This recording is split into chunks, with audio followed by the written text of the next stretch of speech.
For a trust to be valid, it must be firstly, validly declared, and secondly it must be properly constituted. Sticking to the declaration of trust in this video.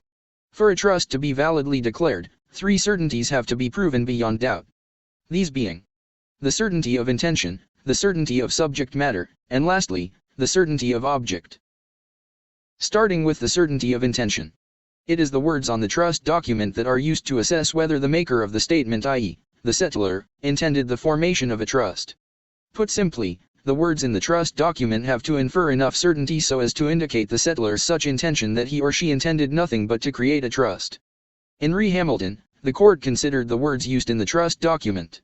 It must be noted that a conclusion of intention can be reached where the settlor uses words that carry enough certainty to support such a conclusion.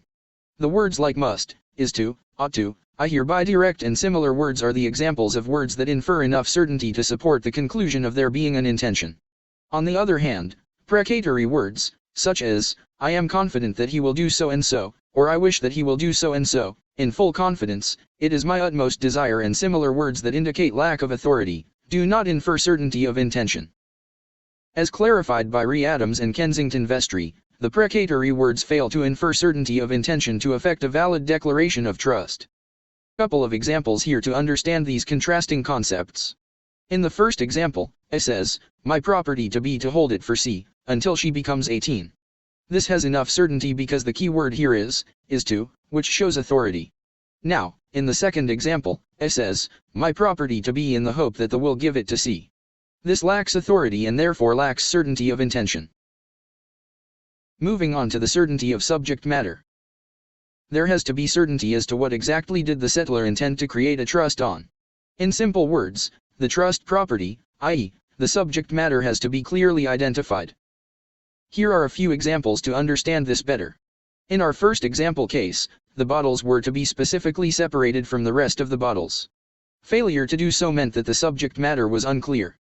This was the case of Re London Wine Co-Shippers Limited. In the second example case of Hunter v. Moss, the failure to identify the shares, by not stating the specific share numbers, did not render the subject matter unclear. In Palmer v. Simmons, bulk of the testator's estate could not be determined as it wasn't determinable whether what proportion of the property would be bulk. And therefore certainty of subject matter lacked.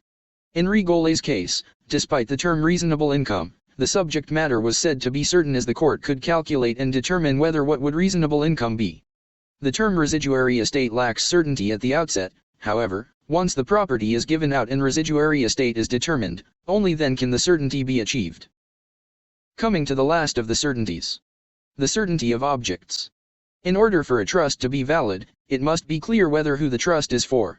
The tests for certainty of objects are different for fixed trusts and discretionary trusts. For a fixed trust, the relevant test for achieving certainty of objects is the complete list test. Here, the trustee must name all the beneficiaries, i.e., naming every person who qualifies to be within the said class.